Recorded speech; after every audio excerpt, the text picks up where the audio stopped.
Canine, dog disobeys orders at school event. What he found in the mascot suit triggered an emergency evacuation. What happened next will shock you beyond belief. A trained police dog's disobedience saved a child's life and exposed a terrifying network that no one saw coming. Make sure to like, share, subscribe, and let us know in the comments where you're listening from as this story unfolds.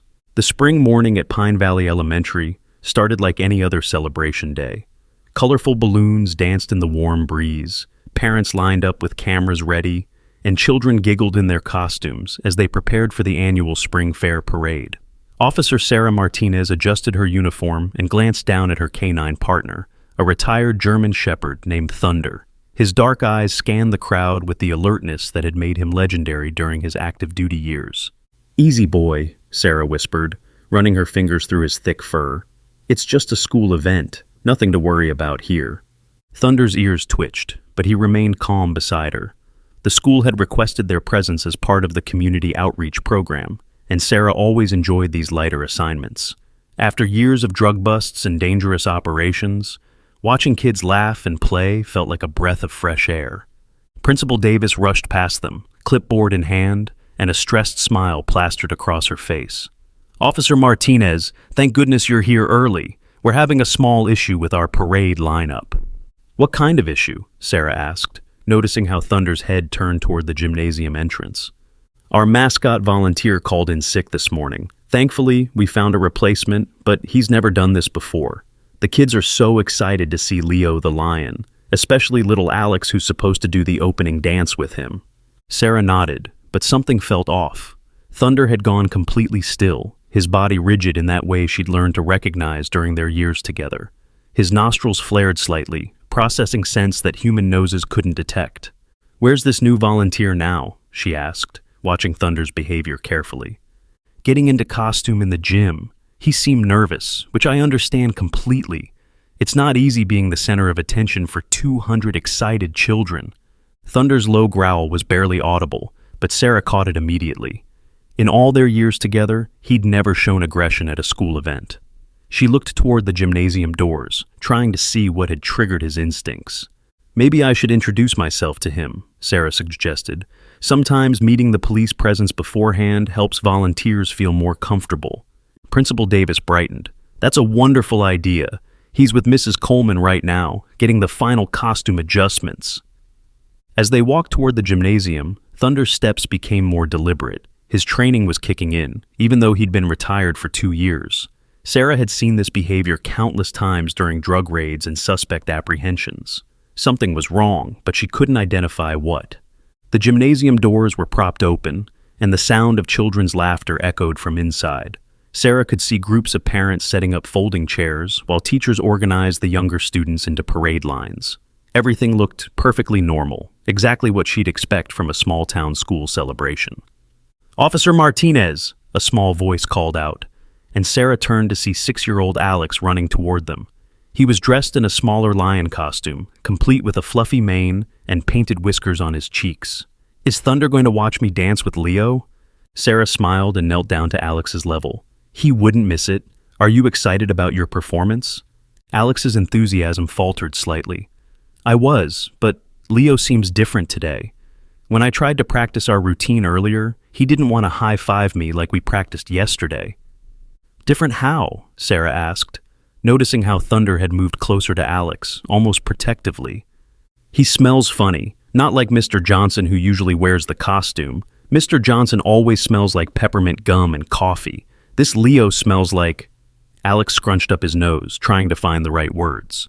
"Like the metal things in my dad's garage." Sarah's training kicked in immediately.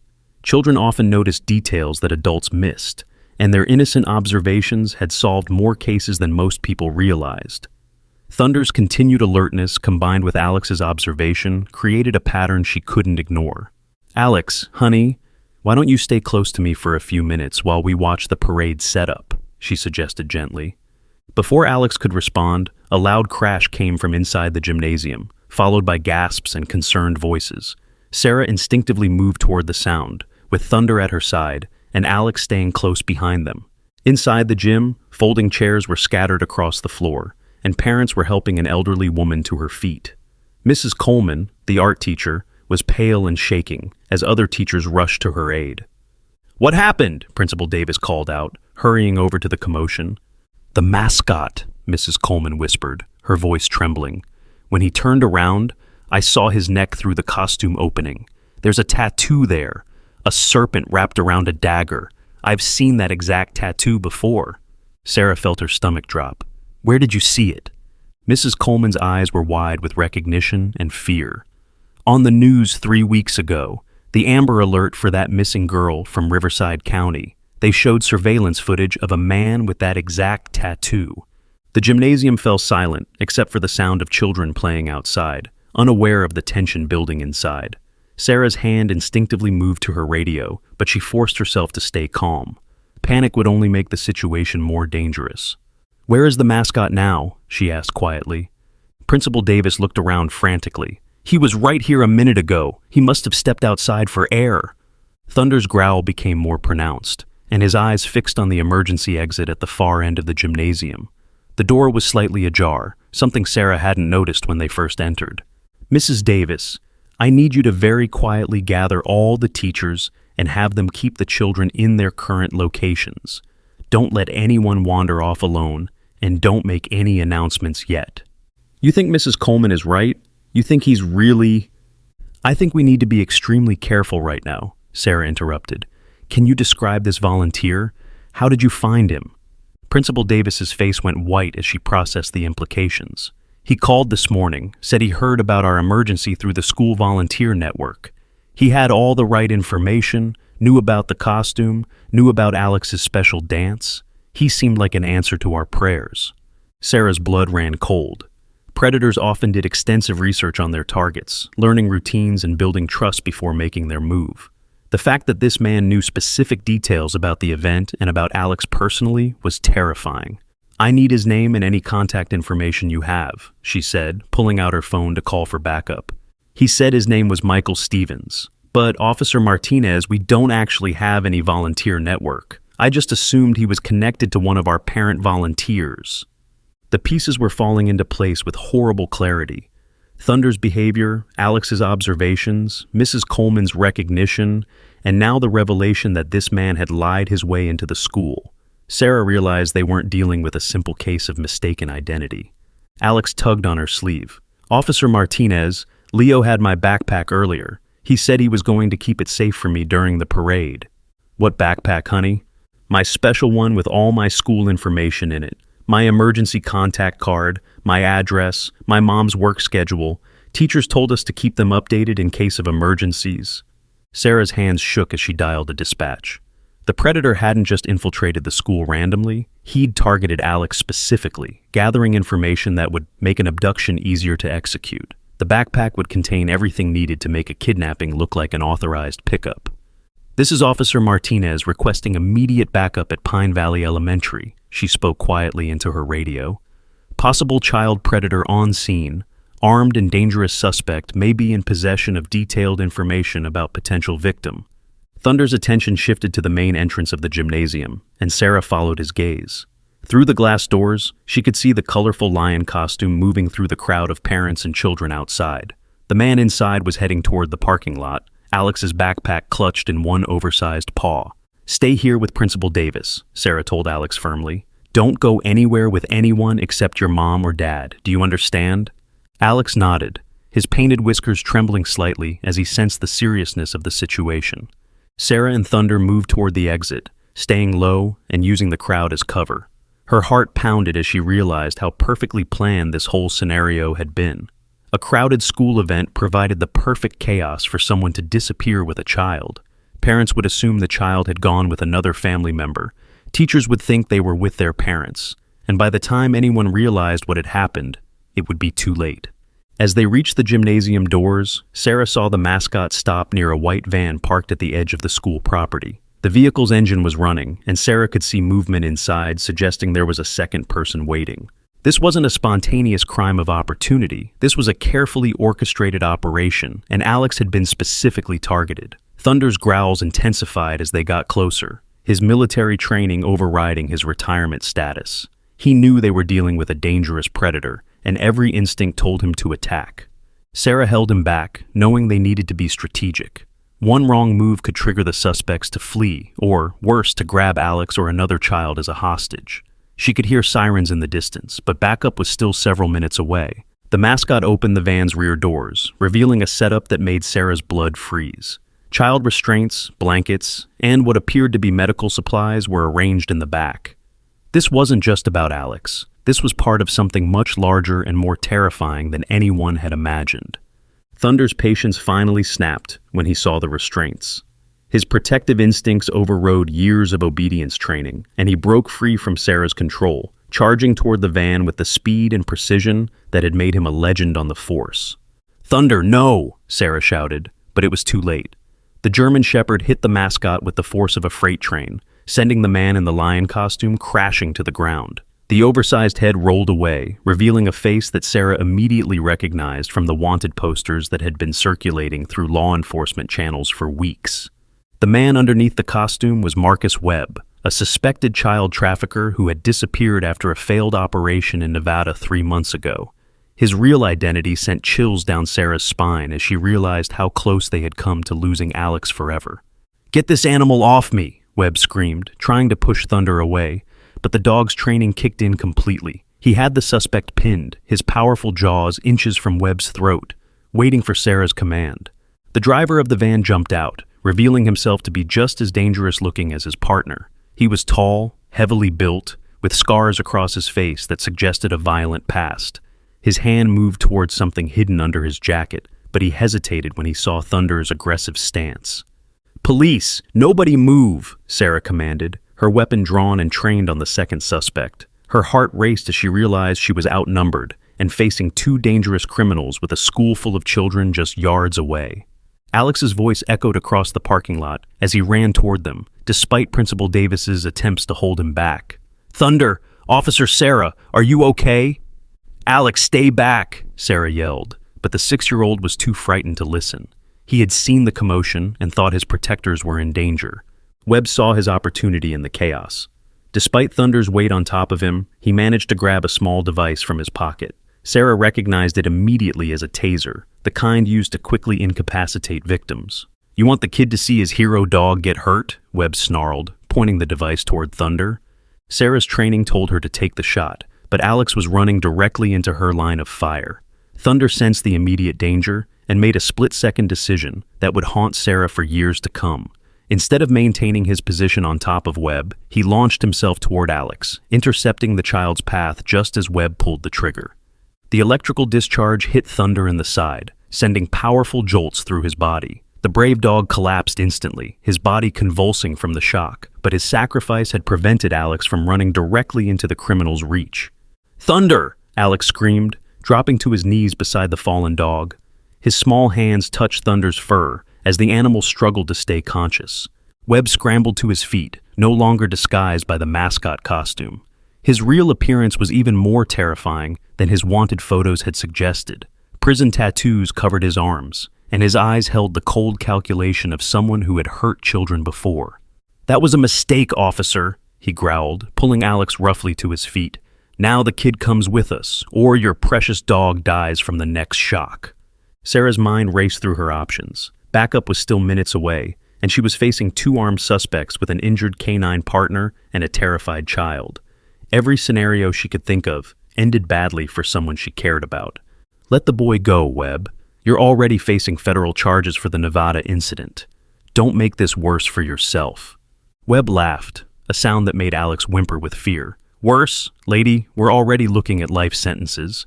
What's one more kidnapping charge?" The second suspect, who had remained silent until now, finally spoke up. His voice was gravelly and filled with menace. "Clock's ticking, cop. More kids are going to start coming out here any minute. You want this to turn into a real mess?" As if summoned by his words, the sound of children's voices grew closer. The school's parade was about to begin, and dozens of families were starting to move toward the parking lot area. Sarah realized that Webb and his partner had timed everything perfectly. The confusion of a crowd would make it easy for them to disappear with Alex. Thunder stirred on the ground, his loyalty overcoming the effects of the electrical shock. Despite his weakened state, he managed to lift his head and let out a low, warning growl. The sound seemed to give Alex courage. "You're not Leo," Alex said suddenly, his young voice cutting through the tension. "Leo would never hurt Thunder. You're just a bad man in a good costume." Webb's grip tightened on Alex's arm, leaving marks that would later serve as evidence. "Shut up, kid. You're coming with us whether you like it or not." But Alex had learned something important from watching Thunder. Sometimes being brave meant doing the unexpected. Instead of trying to pull away from Webb, he suddenly went completely limp, dropping his entire body weight and catching the criminal off guard. The sudden movement gave Sarah the opening she needed. With Alex no longer in her direct line of fire, she could act decisively, but before she could take the shot, Thunder summoned every ounce of his remaining strength and lunged forward one final time. The injured dog crashed into Webb's legs, sending the criminal stumbling backward. Alex rolled away from the chaos, following his instincts to get as far from the danger as possible. Thunder's sacrifice had worked, but the effort left him completely exhausted and vulnerable. Webb's partner saw his opportunity and pulled out a handgun, aiming it directly at Thunder's head. "This ends now," he snarled. "No," Sarah shouted, but she knew she was too far away to stop what was about to happen. The gunshot echoed across the school parking lot, but it wasn't the sound Sarah had expected. Instead of the criminal's weapon firing, she heard the distinctive crack of a police rifle. Her backup had arrived just in time, and Detective Harrison's sniper training had proved invaluable. Webb's partner collapsed immediately, his weapon clattering across the asphalt. Webb himself was so shocked by the sudden turn of events that he didn't resist when Sarah tackled him to the ground, handcuffs clicking into place around his wrists. "Marcus Webb, you're under arrest for attempted kidnapping, child endangerment, and federal trafficking charges," Sarah announced, her voice shaking with adrenaline and relief. Thunder managed to crawl over to Alex, who was sitting on the ground in shock. The boy wrapped his arms around the dog's neck, both of them trembling from their ordeal. "Is Thunder going to be okay?" Alex whispered, tears streaming down his painted cheeks. Sarah knelt beside them, checking Thunder's pulse and breathing. The taser had been powerful, but German Shepherds were resilient animals. His heart rate was stabilizing, and his breathing was becoming more regular. "He's going to be fine, Alex. Thunder is the bravest dog I've ever known, and heroes like him don't give up easily." Detective Harrison approached them, his rifle now secured and his expression grim. "Martinez, we've been tracking these two for months. Webb's been linked to at least 6 child disappearances across 3 states. The full scope of what they had prevented began to sink in. This wasn't just about Alex. Webb and his partner were part of a larger operation that had been terrorizing families across the region. "How did they know about Alex specifically?" Sarah asked, though she dreaded the answer. Harrison pulled out an evidence bag containing Webb's cell phone. "We'll need to analyze this fully, but from what I can see, they have been monitoring social media posts from the school. Parent photos, event announcements, teacher updates about special students. They built detailed profiles on multiple children." Sarah felt sick as she realized how easily predators could gather information in the digital age. Every innocent photo posted by proud parents, every school newsletter shared online, every social media check-in at school events provided pieces of a puzzle that criminals could use to target children. Alex tugged on her sleeve. "Officer Sarah, how did Thunder know the bad man wasn't really Leo?" Sarah looked down at the brave boy who had been through so much. "Dogs have super senses, Alex. They can smell things we can't, hear things we miss, and feel when something isn't right. Thunder knew that man didn't belong here." "But I knew too," Alex said proudly. "He smelled like metal and fear. Leo never smells like fear." The wisdom of children continued to amaze Sarah. Alex had recognized the danger on an instinctual level, just like Thunder had. Their combined observations had prevented a tragedy that could have destroyed multiple families. Principal Davis finally reached them, her face pale with shock and relief. "Alex, thank goodness you're safe. Your parents are on their way." She turned to Sarah. "Officer Martinez, I can't even begin to thank you and Thunder for what you've done today. If you hadn't been here, if you hadn't trusted Thunder's instincts—" "We were just doing our job," Sarah replied, but she knew it was more than that. Sometimes law enforcement was about being in the right place at the right time, but more often it was about paying attention to the details that others missed. Thunder had fully recovered from the taser shock and was now sitting protectively next to Alex.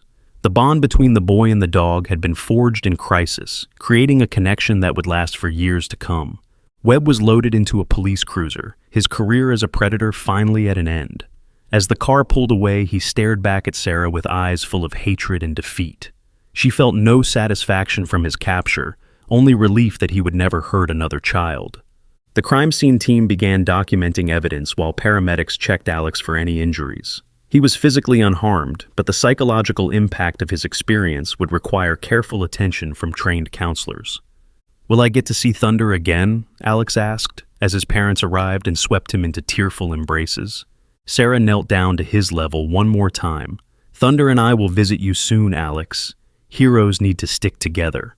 As the immediate chaos subsided, Sarah began to understand the true scope of what had been prevented. Webb's phone contained surveillance photos of 12 different children from 4 schools. His van held restraints, sedatives, and detailed maps showing routes to isolated locations across state lines. This had been a sophisticated operation with multiple targets and contingency plans. If Thunder hadn't detected the threat, if Alex hadn't trusted his instincts, if Mrs. Coleman hadn't recognized the tattoo, dozens of families might have faced every parent's worst nightmare. The failed kidnapping would lead to arrests across 3 states as investigators traced Webb's network. But for now, Sarah was content to know that one brave dog and one observant child had made all the difference in the world. Thunder looked up at her with those intelligent dark eyes, and she could swear she saw satisfaction in his expression. Even in retirement, he had protected and served, proving that some instincts never fade, and some heroes never stop fighting for what's right. What would you have done if you noticed a child's innocent observation about someone smelling wrong? Could you have trusted a dog's instincts over human explanations? The investigation that followed Webb's arrest revealed horrors that made Sarah's blood run cold. Detective Harrison spread the contents of Webb's backpack across the evidence table, each item telling a story of calculated evil that had been months in the making. "This isn't random," Harrison said, pointing to a manila folder thick with photographs and documents. "Look at this organization." Sarah leaned over the table, her stomach churning as she examined the evidence. Webb had compiled detailed profiles on not just Alex, but on 11 other children from schools across the region. Each file contained school schedules, parent work routines, after-school activities, and even medical information obtained from social media posts and school newsletters. "How did he get all this information?" Sarah asked, though she was beginning to understand the terrifying answer. Harrison opened his laptop and showed her Webb's browsing history. Social media stalking taken to a professional level. He used fake parent accounts to join school Facebook groups, monitored Instagram posts tagged with school locations, and even scraped information from school websites that posted too much detail about their students. The sophistication of Webb's operation was staggering. He had spent months building trust within school communities, commenting on posts, sharing educational articles, and presenting himself as a concerned community member. Parents had unknowingly provided him with the information he needed to target their children. "Here's the worst part," Harrison continued, pulling up another file. "He wasn't working alone. This phone has been in contact with similar operations in 7 different states. We're looking at a coordinated network of child traffickers who share information and resources." Sarah felt nauseated as the full scope of the conspiracy became clear. Webb's failed attempt at Pine Valley Elementary was just one tentacle of a monster that stretched across the country. How many other children had they successfully taken? How many families were still searching for missing loved ones? "The USB drive from his van contains something even more disturbing," Harrison said grimly. He plugged the device into his computer, and Sarah saw files labeled with code names like Phoenix Project and Harvest Moon. "They're not just kidnapping children randomly," Sarah realized as she read through the documents. "They're running a business, custom orders, specific requests, delivery schedules." The evidence painted a picture of an enterprise that treated children like commodities. Buyers could request specific ages, appearances, and even personality traits. The traffickers would then scout for children who matched those requirements, spending months learning their routines and vulnerabilities before making their move. Alex's file was labeled Sunshine Package and contained details that made Sarah's hand shake as she read them. Webb had been watching the boy for 6 weeks, documenting his walk to school, his favorite playground equipment, and even his habit of staying after class to help teachers clean the blackboards. "The school event was perfect cover," Harrison explained. Chaos, crowds, costumes, and multiple exit routes. If Thunder hadn't intervened, Webb could have walked out with Alex during the confusion, and nobody would have noticed until it was too late. Sarah thought about how close they had come to losing Alex forever. The boy's parents still didn't fully understand how meticulously their son had been targeted. They thought it was a random crime of opportunity, not the culmination of weeks of surveillance and planning. "There's more," Harrison said, his voice dropping to nearly a whisper. "The van's GPS history shows regular trips to a property about 60 miles north of here. We raided it this morning." Sarah waited, dreading whatever Harrison was about to reveal. "We found evidence of at least 12 children who had been held there over the past year. Restraints, medication records, and..." Harrison paused, struggling with the words. "Video equipment. They were documenting everything they did to these kids." The room fell silent as the magnitude of Webb's crimes sank in. This wasn't just about kidnapping. It was about torture, exploitation, and the complete destruction of innocent lives. Sarah felt rage building in her chest, but she forced herself to stay professional. "Any survivors?" she asked quietly. 3 children were rescued from the property. They're in protective custody now, but they've been through hell. The youngest is only 4 years old. Sarah closed her eyes, thinking about Alex's painted whiskers and his excitement about dancing with Leo the lion. How many other children had their innocence stolen by monsters like Webb? How many families had been destroyed by this network of predators? "The good news," Harrison continued, "is that Webb's arrest has given us access to the entire network. His phone contains contact information for 17 other suspects across the country. The FBI is coordinating simultaneous raids as we speak." Sarah felt a glimmer of hope amid the horror. Thunder's instincts and Alex's brave observations had done more than save one boy.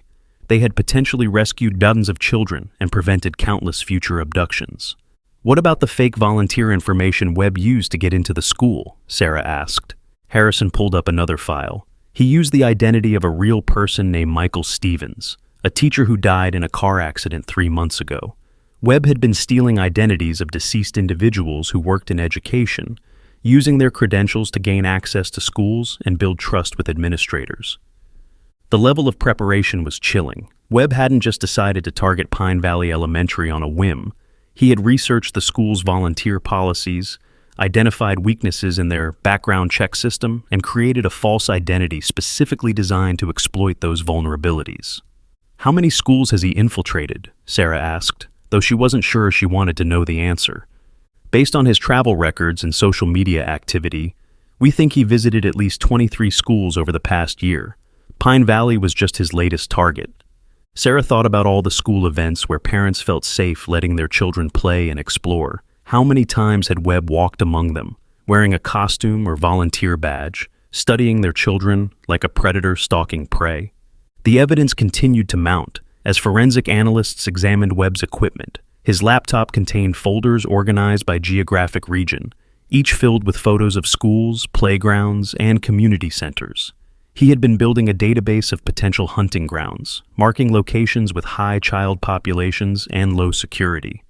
"The most disturbing thing," Harrison said, showing Sarah a spreadsheet on Webb's computer, "is this client list. He was taking custom orders for specific types of children: age, hair color, personality traits, even academic performance levels." Sarah stared at the screen in horror. The spreadsheet read like a shopping catalog, with children reduced to physical descriptions and delivery dates.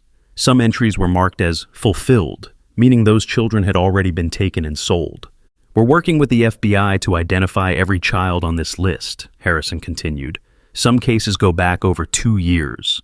This network has been operating longer than we initially thought." The scope of the investigation was expanding by the hour. What had started as a single attempted kidnapping at a school event was revealing a criminal enterprise that spanned multiple states and involved dozens of perpetrators. Alex's mother called Sarah that evening, her voice shaking with gratitude and residual fear. "Officer Martinez, I keep thinking about what could have happened if you and Thunder hadn't been there. How can we ever thank you?" Sarah didn't have an easy answer. How do you respond to a parent's gratitude when you know their child was moments away from disappearing forever? How do you explain that their son's narrow escape was part of a much larger horror that other families hadn't been lucky enough to avoid? "Mrs. Patterson," Alex's bravery played a huge role in stopping this. He trusted his instincts when something felt wrong, and that made all the difference. He keeps asking about Thunder. He wants to know if the dog is really okay. Sarah smiled despite the darkness of the case. The bond between Alex and Thunder had been forged in crisis, but it represented something pure in a world that seemed increasingly dangerous. Thunder is doing great. He's actually been asking about Alex too, in his own way. Would you like to bring Alex by the station tomorrow? Thunder would love to see him. The next morning, Alex arrived at the police station with his parents, clutching a hand-drawn picture of Thunder, wearing a superhero cape. His innocence remained intact despite his terrifying experience, a testament to the resilience of children and the quick actions that had prevented lasting trauma. Thunder's tail wagged furiously when he saw Alex approach. The German Shepherd had fully recovered from the taser shock and seemed to understand that he had played a crucial role in protecting the boy. "I drew you as a superhero," Alex announced, showing Thunder the picture, "because that's what you are." Sarah watched the interaction with mixed emotions. It was beautiful to see the connection between the boy and the dog, but she couldn't forget the evidence she had reviewed the night before. Webb's files contained photos of children who looked just like Alex, children who hadn't been as fortunate. Detective Harrison joined them, carrying a folder that Sarah recognized as containing updates on the broader investigation. His expression was grim, suggesting that the news wasn't good. "We've identified 6 more suspects from Webb's contact list," he reported quietly. 3 have been arrested, but 3 others have disappeared. We think they were warned somehow that the network had been compromised. Sarah felt her heart sink. Even with Webb in custody, other predators were still out there, possibly relocating to new hunting grounds, or accelerating their timelines to avoid capture. "What about the children who were rescued from the property?" she asked. "They're safe and receiving treatment, but their testimonies are revealing even more victims. We're looking at possibly dozens of children who were trafficked through this network over the past few years." Alex looked up from where he was petting Thunder. "Officer Sarah, are there still bad people out there who want to hurt kids?"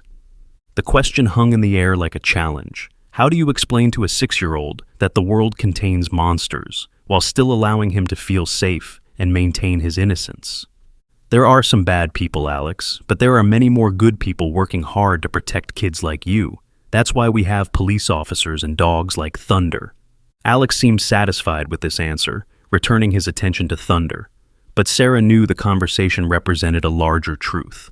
Children shouldn't have to think about predators and trafficking networks, but the reality was that threats existed, and awareness was sometimes the best protection.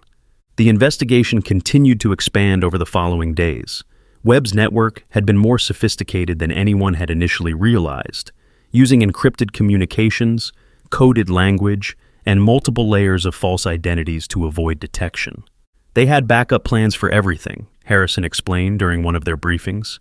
Safe houses, alternate routes, even corruption within certain law enforcement agencies to provide early warnings about investigations.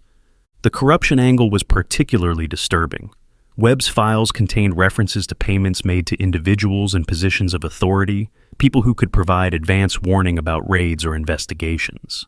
The network had been protecting itself by buying influence within the very systems designed to stop them. Sarah realized that Thunder's instinctive reaction at the school had disrupted more than just one kidnapping attempt. It had exposed a criminal enterprise that had been operating with near impunity, protected by careful planning and strategic corruption. "The property where we found the 3 children wasn't their only location," Harrison continued. "We've identified at least 4 other sites across 3 states. All of them have been operational for months, possibly years." The scale of the operation was staggering. This wasn't a small group of criminals acting on impulse. It was a business, complete with infrastructure, logistics, and customer service. The fact that they had operated for so long without detection spoke to both their sophistication and the challenges faced by law enforcement in combating this type of crime. Alex visited Thunder several more times over the following weeks, each visit strengthening the bond between them. The boy seemed to be processing his experience in a healthy way, thanks in part to his connection with the dog who had saved him. "Thunder knew the bad man was lying," Alex told Sarah during one visit. "Dogs always know when people are lying, don't they?" Sarah nodded, though she knew the truth was more complex. Thunder had detected something wrong, but it was the combination of his instincts, Alex's observations, and adult vigilance that had prevented tragedy. The broader investigation continued to yield results. Additional arrests were made across multiple states, and several more children were rescued from situations that would have ended in tragedy. But Sarah knew that for every success story, there were others they might never know about. Webb himself remained uncooperative during interrogations, refusing to provide information about his network or the locations of missing children. His silence was particularly frustrating, given the evidence that suggested many victims were still unaccounted for. "He's protecting something," Harrison observed after another fruitless interrogation session. "Either he's afraid of retaliation from his partners, or he's holding back information for a plea bargain." Sarah suspected it was both. Webb knew that cooperation might reduce his sentence, but it would also make him a target for the other members of his network. His silence was both self-preservation and strategic calculation. But the evidence spoke louder than Webb's refusal to cooperate. Each digital device, each document, each piece of physical evidence added another piece to the puzzle of his criminal enterprise. The full scope of his network was becoming clearer even without his cooperation. The case had fundamentally changed how Sarah viewed school security and child safety. The ease with which Webb had infiltrated Pine Valley Elementary exposed vulnerabilities that existed in schools across the country. How many other predators were using similar tactics to gain access to children? Do you think schools should require DNA verification and federal background checks for every volunteer? Or would that create more barriers for genuine community helpers? 3 weeks after Webb's arrest, Sarah received a call that made her blood freeze. Detective Harrison's voice was tense with urgency as he delivered news that would shatter everything they thought they knew about the case. "Martinez, we've got a problem. A big one. Webb's USB drive contained more than just client lists and victim profiles. There's a section labeled Phase 2 that we initially couldn't decrypt, but our tech team finally broke through the encryption." Sarah felt her stomach drop. "What did you find?" "It's not just about individual kidnappings anymore. They were planning something called Harvest Festival, a coordinated operation targeting multiple schools simultaneously during major community events." The implications hit Sarah like a physical blow. Webb's attempt at Pine Valley Elementary hadn't been an isolated incident. It had been a test run for something much larger and more devastating.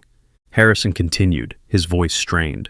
The plan was to hit 12 schools across 4 states on the same weekend. Spring festivals, graduation ceremonies, sports tournaments, events where hundreds of children would be present with minimal security oversight. Sarah's mind raced as she processed the information. The sophistication and scope of the operation was beyond anything she had encountered in her law enforcement career. This wasn't just criminal behavior, it was strategic warfare against the most vulnerable members of society. How many children were they planning to take? She asked, though she dreaded the answer. Based on the documentation, they had pre-orders for 37 children, specific ages, genders, and physical characteristics. The buyers were willing to pay premium prices for what they called fresh inventory, delivered during a short time frame. The clinical language used to describe children made Sarah feel nauseated. These weren't people to the traffickers. They were products to be harvested and sold to the highest bidders. "There's more," Harrison continued. "The USB drive contains surveillance footage from inside schools that we haven't identified yet. Someone has been placing hidden cameras in classrooms, libraries, and even restrooms. They've been watching these children for months." Sarah realized that Webb's network had infiltrated the educational system more deeply than anyone had imagined. How many schools had unknowingly hosted these predators? How many children had been secretly filmed and cataloged for future targeting? "We need to contact every school district in the region immediately," Sarah said. "If there are cameras hidden in schools, we need to find them before any more children are violated." Already in progress, the FBI has task forces coordinating with school districts in 7 states. But Sarah, there's something else. Something that directly involves Alex. Sarah's heart stopped. "What do you mean?" Webb's files contain detailed architectural plans for Pine Valley Elementary. Not just the public areas, but security camera blind spots, emergency exit routes, and even the locations of individual classrooms. He knew exactly where Alex's classroom was, when he had recess, and which bathroom he used most frequently. The level of surveillance was terrifying. Webb hadn't just been watching Alex from a distance. He had been studying the boy's environment with the precision of a military operation. Every detail of Alex's daily routine had been documented and analyzed for weaknesses. "How did he get access to architectural plans?" Sarah asked. "That's what we're trying to figure out. Either he had inside help from someone with legitimate access, or he used social engineering to obtain the information from school district offices." Sarah thought about the implications. If Webb had inside help, it meant the corruption within the network extended into educational institutions themselves. Teachers, administrators, or support staff could be compromising child safety from within the very buildings designed to protect them. "We found something else in his van that we initially overlooked," Harrison continued. "A modified security guard uniform with Pine Valley Elementary patches. He wasn't just planning to take Alex during the festival. He had a backup plan to impersonate school security and gain access to the building during regular school hours." The backup plan revealed the depth of Webb's preparation. He had studied multiple scenarios and developed contingencies for each one. If the festival plan had failed, he could have returned during a normal school day, used his fake credentials to gain entry, and taken Alex during lunch or recess when supervision was lighter. Sarah felt overwhelmed by the realization of how thoroughly Alex had been targeted. This wasn't a crime of opportunity, it was the culmination of months of planning and surveillance. The boy's narrow escape felt even more miraculous knowing how many different ways Webb could have taken him. "There's video footage from inside the school," Harrison said quietly. Webb had been inside Pine Valley Elementary at least 4 times over the past 2 months. He attended a parent-teacher conference using a fake identity, volunteered for a book fair, and even participated in a career day presentation. The idea that Webb had been walking the halls of Alex's school, interacting with children and teachers while planning his crime, made Sarah feel sick. How many other children had he evaluated during those visits? How many backup targets had he identified? "The career day presentation is particularly disturbing," Harrison continued. "He posed as a veterinarian and gave a talk about animal care to Alex's class specifically. He used the opportunity to study Alex's behavior, his interactions with classmates, and his relationship with his teacher." Sarah realized that Alex's innocent comment about the mascot smelling different had been more accurate than anyone had understood. The boy had encountered Webb before, during the career day presentation, and his instincts had detected something wrong even then. "Did Alex mention anything about the veterinarian presentation?" Sarah asked. "His teacher said he seemed uncomfortable during the talk and asked to go to the nurse's office. She thought he was just feeling sick, but now we think he was reacting to Webb's presence." Children's instincts were often more accurate than adult reasoning. Alex had sensed danger during Webb's first infiltration of his school, but the adults around him had dismissed his discomfort as a minor illness. How many other warning signs had been missed or misinterpreted? The investigation into Webb's network continued to reveal new horrors. Hidden cameras were found in 6 schools across 3 states, all positioned to capture footage of children in vulnerable situations. The sophistication of the surveillance equipment suggested significant financial backing and technical expertise. The cameras were streaming live footage to a server located in Eastern Europe, Harrison explained during their next briefing. "We're working with international law enforcement to identify the recipients, but the encryption is sophisticated." Sarah realized that Webb's network wasn't just domestic.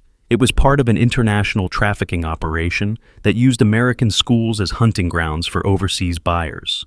Children were being cataloged and sold like livestock to customers around the world. "How long have these cameras been in place?" she asked. "Based on the metadata, some of them have been recording for over a year. We're talking about thousands of hours of footage showing children in situations where they expected privacy and safety." The violation was staggering. Children who thought they were safe in their classrooms, libraries, and restrooms had actually been under constant surveillance by predators planning to kidnap them. The psychological impact on the victims and their families would be devastating. Alex's parents were among the first to be notified about the extent of their son's targeting. Sarah was present when Detective Harrison explained the full scope of Webb's surveillance and planning. "You're telling us that this man had been watching our son for months?" Alex's father asked, his voice shaking with rage and disbelief. "I'm afraid so. Webb had detailed information about Alex's daily routines, his favorite activities, and even his behavioral patterns. This wasn't a random selection." Alex's mother broke down completely. "How could we not have known? How could we not have protected him? Sarah intervened gently. Mrs. Patterson, there was no way you could have detected this level of surveillance. Webb was using professional-grade equipment and sophisticated tactics that would have fooled experienced security professionals. But she knew the parents would struggle with guilt for years to come. Every parent's worst fear was failing to protect their child, and discovering that their son had been systematically stalked made their nightmare feel even more personal. The important thing, Harrison added, is that Alex is safe now, and his experience has helped us prevent this from happening to dozens of other children. Alex himself seemed to be processing the information in his own way. When his parents explained that the bad man had been watching him before the festival, he nodded solemnly. I knew something was wrong, he said simply. That's why I liked being near Thunder. Dogs can tell when people are lying. His innocence remained intact, despite learning about the extent of his targeting. Children often proved more resilient than adults in processing traumatic experiences, especially when they felt supported and protected. The broader investigation revealed that Webb's network had been operating with near-military precision. They used code names for different operations, maintained detailed operational security protocols, and even conducted post-incident analysis to improve their methods. They treated child trafficking like a business, Harrison observed. Customer service, quality control, inventory management, and strategic planning. It's the most sophisticated criminal operation I've ever encountered. The business model was particularly disturbing. The network maintained relationships with buyers around the world, taking custom orders for specific types of children and then identifying targets who matched those requirements. Schools provided perfect hunting grounds because they offered access to large numbers of children with predictable routines. The Harvest Festival operation would have been their biggest payday, Harrison continued. 37 children delivered simultaneously to buyers who had placed advance orders. The total value of the operation was estimated at over $12 million. Sarah felt overwhelmed by the scale of evil they had uncovered. $12 million worth of human trafficking, with children as young as 4 years old being sold like commodities. The fact that Thunder's instincts had disrupted such a massive operation seemed almost miraculous. The psychological profiles in Webb's files revealed another disturbing aspect of the operation. The traffickers had identified specific personality traits that made children more vulnerable to kidnapping and less likely to be believed if they tried to report abuse. They were targeting quiet children, kids who struggled socially, and those from single-parent homes, Harrison explained. They believed these children would be less likely to be missed quickly and less credible if they tried to seek help. Alex didn't fit the typical victim profile, which made his targeting even more concerning. Webb had specifically requested him based on a buyer's preferences for confident, outgoing children with strong family support systems. The traffickers were expanding their target demographics to meet customer demands. The international connections of Webb's network complicated the investigation significantly. Evidence suggested that similar operations were running in at least 12 countries, all coordinated through encrypted communication networks and funded by a central organization. We're dealing with something that resembles international terrorism, Harrison observed. The same organizational structures, the same operational security, the same willingness to target innocent civilians for ideological and financial gain. Sarah realized that law enforcement would need to adapt their approaches to combat this type of sophisticated criminal enterprise. Traditional investigative methods weren't sufficient against networks that used cutting-edge technology and international coordination. The rescue of additional children continued as investigators followed leads from Webb's files. Each arrest and each raid revealed new victims and new evidence of the network's scope, but Sarah knew that for every child they found, there were others who remained missing. We've identified and rescued 17 children so far, Harrison reported during one of their briefings, but Webb's client lists suggest that over 60 children have been trafficked through this network during the past 2 years. The missing children haunted Sarah's thoughts. Somewhere, dozens of families were still searching for loved ones who had been stolen by Webb's network. Some of those children might never be found, and their families would never have the closure that Alex's family had experienced. Thunder seemed to understand the ongoing nature of their work. During their visits to other schools for security assessments, he remained alert and focused, his training and instincts still sharp despite his retirement. The dog had become something of a celebrity in law enforcement circles, with other canine units requesting his assistance in training exercises. Thunder's response at Pine Valley Elementary has become a case study, Harrison told Sarah. Canine training programs around the country are using his behavior as an example of how retired police dogs can still contribute to child safety. The recognition was well-deserved, but Sarah knew that Thunder's real reward was simpler. Every time he saw Alex during their visits, his tail wagged with the satisfaction of a job well done. The bond between the dog and the boy represented something pure in a case filled with darkness. Alex's recovery continued to amaze everyone involved in the case. Despite learning about the extent of his targeting, he maintained his optimistic outlook and his trust in the adults around him. His resilience became a source of strength for his parents and for the investigators working on the case. "I'm not scared anymore," Alex told Sarah during one of their meetings. "Thunder taught me that good guys are stronger than bad guys, even when the bad guys try really hard." His simple wisdom captured something profound about the nature of good and evil. Despite all their planning and resources, Webb's network had been defeated by the combined efforts of a retired police dog, an observant child, and dedicated law enforcement officers. Evil might be sophisticated, but good was stronger. The case had fundamentally changed how Sarah approached her work. She now understood that protecting children required constant vigilance and the willingness to trust instincts even when they seemed to contradict logical explanations. Thunder's behavior at the school festival had seemed like an overreaction at first, but it had saved Alex's life and exposed a criminal network of unprecedented scope. If your child came home from school saying they felt uncomfortable around a new volunteer or visitor, would you investigate further or assume they were just being shy? 6 months after Webb's arrest, the true magnitude of what Thunder and Alex had prevented became clear when the FBI announced the results of Operation Guardian Shield, the largest coordinated anti-trafficking operation in U.S. history. The press conference was held at Pine Valley Elementary, with Thunder and Alex as honorary guests, their story having inspired a revolution in child protection protocols. Sarah stood beside Thunder as FBI Director Rachel Morrison addressed the gathered media, parents, and law enforcement officials. The numbers she shared were staggering and would forever change how America viewed child safety in schools. Thanks to the brave actions of Officer Sarah Martinez, K9 Thunder, and 6-year-old Alex Patterson, we have dismantled an international trafficking network that had been operating for over 3 years, Director Morrison announced. This network was responsible for the kidnapping and trafficking of 143 children across 12 countries. The audience gasped as the full scope of Webb's network was revealed.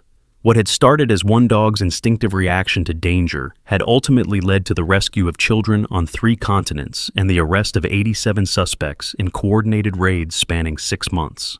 Alex, now 7 years old and more confident than ever, sat in the front row with his parents. He wore a small honorary deputy badge that Thunder had helped him earn through their continued partnership in school safety demonstrations. The boy had become an advocate for trusting children's instincts, speaking at parent meetings and teacher conferences about the importance of listening when kids say something feels wrong. The investigation revealed that this network had successfully infiltrated over 200 schools across the United States. Director Morrison continued. They used sophisticated surveillance equipment, social engineering tactics, and corrupted officials to gain access to children and gather intelligence for future operations. Sarah remembered the horror of discovering just how deeply the network had penetrated American schools. Hidden cameras had been found in gymnasiums, libraries, cafeterias, and even some classrooms. The footage had been sold to buyers overseas who used it to select specific children for kidnapping orders. Detective Harrison, now promoted to lieutenant for his work on the case, stepped forward to address the technical aspects of the investigation. The network operated using military-grade encryption, international money laundering schemes, and a cell structure that made detection extremely difficult. Without Thunder's initial alert and Alex's observations, we might never have uncovered this operation. The prosecution of Webb and his associates had revealed details that still haunted Sarah's dreams. The traffickers had developed detailed psychological profiles of their targets, identifying children who were isolated, vulnerable, or whose disappearances might not be immediately noticed. They had turned child abduction into a science, with success rates that law enforcement found deeply disturbing. Webb's files contained evidence of a planned expansion into rural school districts, Harrison continued. They believed smaller communities would have less sophisticated security measures and slower law enforcement response times. The Harvest Festival operation was designed to test their ability to take multiple children simultaneously from different locations. The Harvest Festival plan had been even more ambitious than initially understood. Webb's network had identified 12 schools hosting major community events on the same weekend, with teams of traffickers assigned to each location. They had planned to take 37 children in a coordinated operation that would have overwhelmed local law enforcement and created enough chaos to facilitate escapes. Alex raised his hand during the question period, and Director Morrison smiled as she recognized him. "Alex, do you have a question?" "Are all the bad people in jail now?" he asked in his clear, confident voice. The question cut to the heart of every parent's concern. Director Morrison's expression grew serious as she answered honestly. "We've arrested many of them, Alex, but our work isn't finished yet. That's why we need brave kids like you to keep helping us by trusting your feelings when something doesn't seem right." Alex nodded gravely, understanding that his role in keeping other children safe wasn't over. He had become something of a celebrity in child safety circles, but more importantly, he had become a symbol of the power of listening to children's instincts. Thunder, now 8 years old and officially retired from all duties except special appearances, seemed to understand the gravity of the occasion. He sat perfectly still beside Sarah, his intelligent eyes scanning the crowd with the alertness that had made him legendary. The bond between the dog and the boy who had helped him save had grown stronger over the months, with regular visits that brought joy to both families. "Thunder has been inducted into the Canine Hall of Fame," Director Morrison announced, and will serve as the inspiration for a new training protocol called the Thunder Alert System. This program will teach active police dogs to recognize the specific behavioral patterns that Thunder identified in predators who target children. The Thunder Alert system was being implemented in canine units across the country. Trainers had studied hours of footage from the Pine Valley incident, identifying the subtle cues that had triggered Thunder's protective response. Dogs were being trained to recognize these patterns and alert their handlers immediately, potentially preventing countless future abductions. Sarah felt overwhelming pride as she watched Thunder receive his medal. The German Shepherd had never sought recognition for his actions, driven only by his instinct to protect the innocent. His legacy would live on through every dog trained in the Thunder Alert system and every child kept safe because of those protocols. The investigation had also revealed the international scope of the trafficking network in ways that shocked even experienced law enforcement officials. Webb's group had been connected to similar operations in Europe, Asia, and South America, all coordinated through encrypted communications and funded by wealthy buyers who treated children like collectible items. We discovered that buyers were paying premium prices for what they called American school children, Harrison explained during a private briefing after the press conference.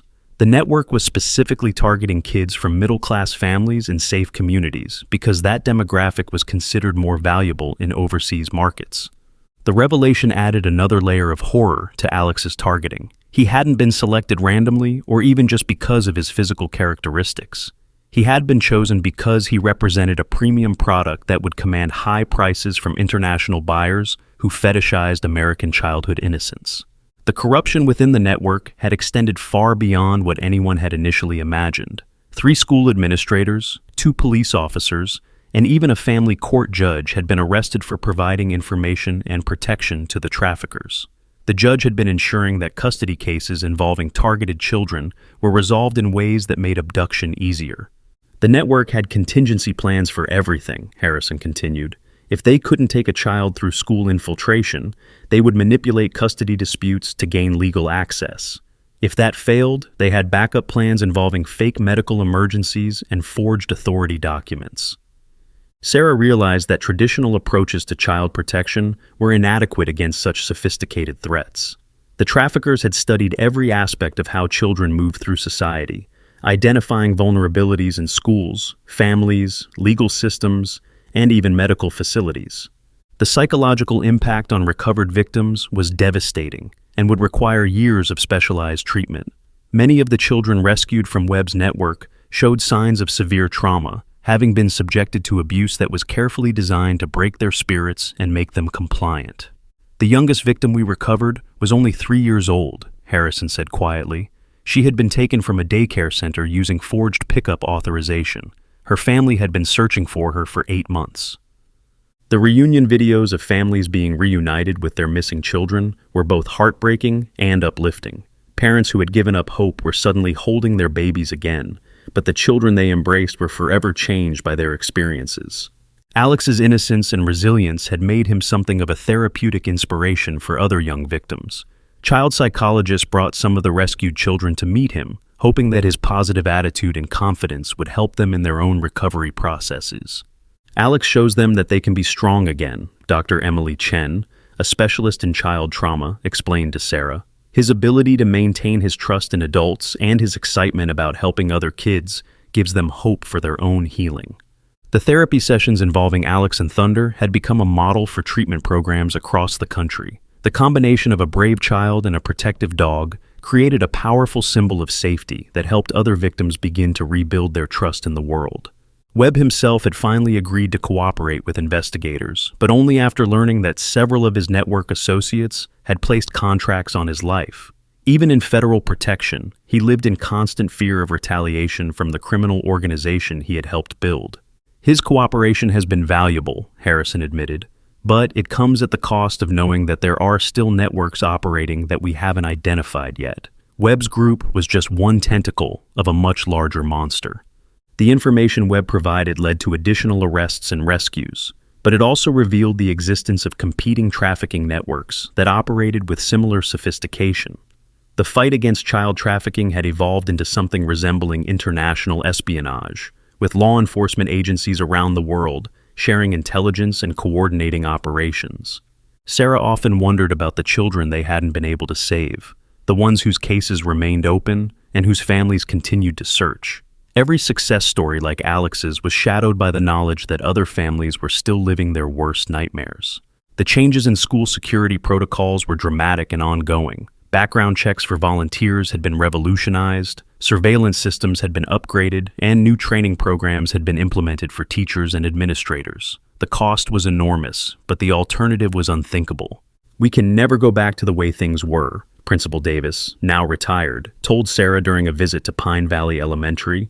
"These people taught us that predators will always adapt and evolve. We have to stay ahead of them." The school now employed a full-time security coordinator and had implemented protocols that seemed almost military in their precision. Every visitor was photographed, background checked, and monitored throughout their time on campus. The changes felt excessive to some parents, but most understood the necessity. Alex thrived in the new environment, his natural confidence making him a leader among his classmates. He had started a safety squad program where older students helped younger ones identify trusted adults and recognize warning signs of dangerous situations. "Alex has turned his experience into a mission," his second-grade teacher observed. "He's determined to make sure no other kids go through what he almost went through." The safety squad had already prevented 2 incidents where suspicious individuals had attempted to gain unauthorized access to the school. Children trained by Alex had recognized suspicious behavior and alerted teachers immediately, demonstrating the power of educating kids to trust their instincts.